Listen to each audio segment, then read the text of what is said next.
About biased judges and corrupt prosecutors. Please welcome back to the show General Michael Flynn. General Flynn, thanks for being here this morning.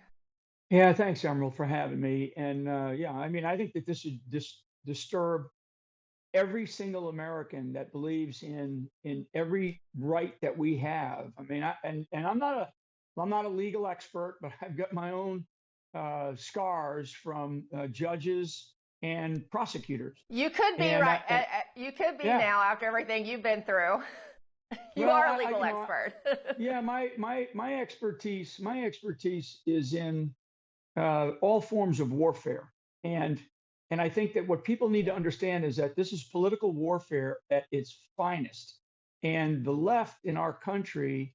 This is so much more than just Donald Trump, and I feel for him and for his family and for what he is continuing to have to go through, frankly, on our behalf, because he is in the way of a complete takeover of our country. And people should not, they should not look at this or hear me for however they want to hear it. People don't need to believe that this is, a political, this is just another political cycle and this is how politics is. No, we are in a completely different historic moment for the United States of America. And Donald Trump is sort of one of the last bastions of defense for freedom. If they are able to do this to a president and to a president who is campaigning to be the next president of the United States, this is exactly what happens in countries that we have gone into, that I have gone into, or I have planned to go into to overthrow on behalf of the United States of America. When I say overthrow, I'm not using that term loosely. I'm using that term specifically. And so we are now inside of our own country, in the domestic component of our country. We are facing and we are in the midst of what I believe is an overthrow of our freedoms and our rights as American citizens. There's no other way to look at this. I mean, this is the ridiculousness of this case and this indictment that will play out here in the next 24 hours. And maybe we'll see it, this evening when it's unsealed or whatever. But we are so past that. I am. I mean, for your audience, maybe most of your audience are not. I am past this. I mean, this is now political warfare. And when I say political warfare, I mean, people ought to go back and start studying. If anybody that hasn't studied, go start studying, Sun Tzu's Art of War. Go start studying a little bit of the ideas and the components of strategic warfare and all the different components, whether it's economic, financial, whether it's political, whether it's diplomatic, whether it's informational. I mean, what we just learned from the Twitter files is this censorship state that exists between our government and our governmental institutions, to include the intelligence community and the whole crowd out in Silicon Valley. I mean, they were colluding to overthrow essentially President Trump's ability to be able to run for office and to campaign in 2020. So this is just another step. So what we should expect to see in the next 24 hours, the idea of a gag order. I mean, I think that there's reporting now that there's going to be a gag order put in place. We'll see what this judge decides to do. If the judge follows the law, he should throw this whole thing out. And he should say, we need to get back to a unity in this country where people can run for political office and not feel threatened by these tactics that the left continues to use. And when I say the left, Emerald, the left is not a body of Democrats. I'm a former Democrat. I've only been a registered Republican for less than 2 years now. So this is not a left being the Democratic Party.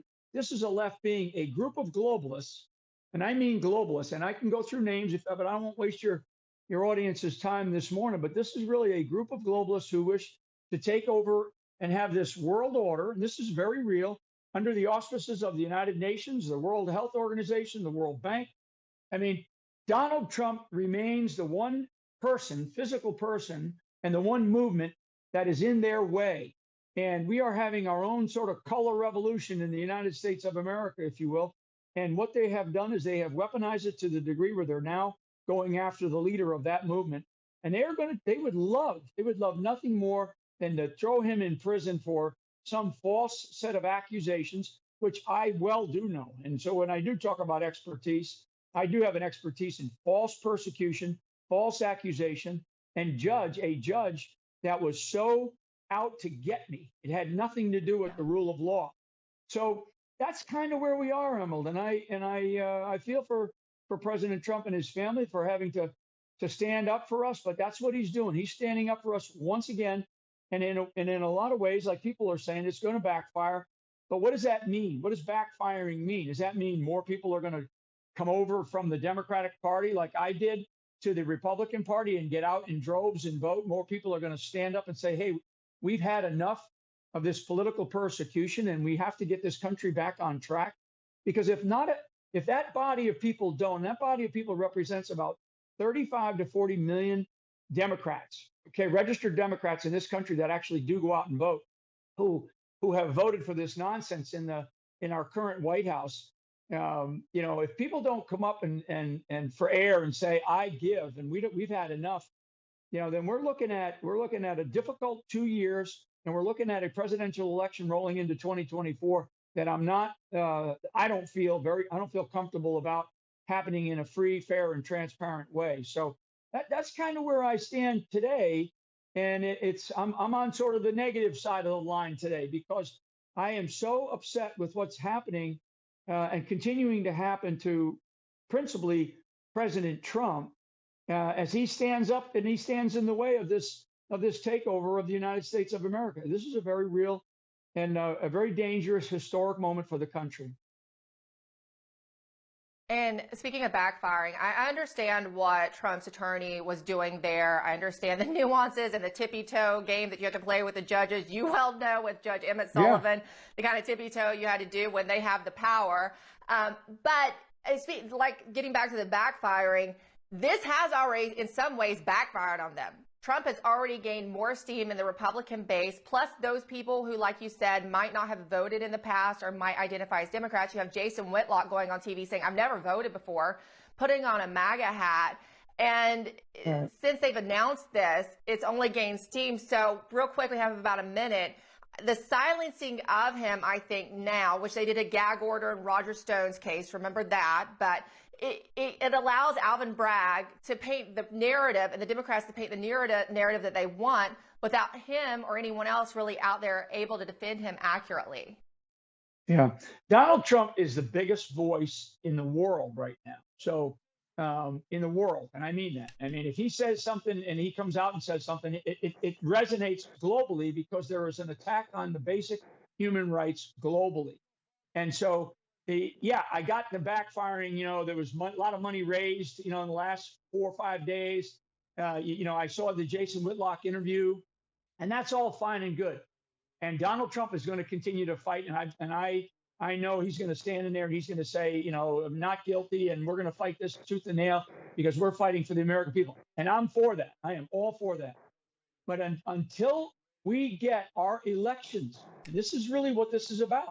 Until we get our elections squared away, we can't have a free and fair election in 2024. Never mind what this president is going to go through in the next series of months, because this judge is not going to be kind. I do not believe this judge is going to be kind to Donald Trump, and that's because the judiciary in this country, the judiciary is part of this problem. They have lost sight of what the rule of law is. I mean, I live that. And others live that, but I live that on a daily basis. So I know exactly where this thing is going to end up. And this is a dangerous moment. We'll see.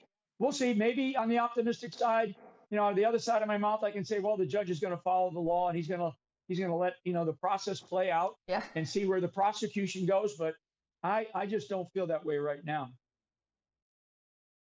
Yeah, you know what? I 100% agree with you, and we're actually going to continue that conversation on how does Donald Trump or any other contender really stand a chance in 2024 based on how our elections currently are. That's really the crux of this whole situation. Thank you so much, General Flynn, for being here. We appreciate it, and we'll see you again soon. God bless. Thank you.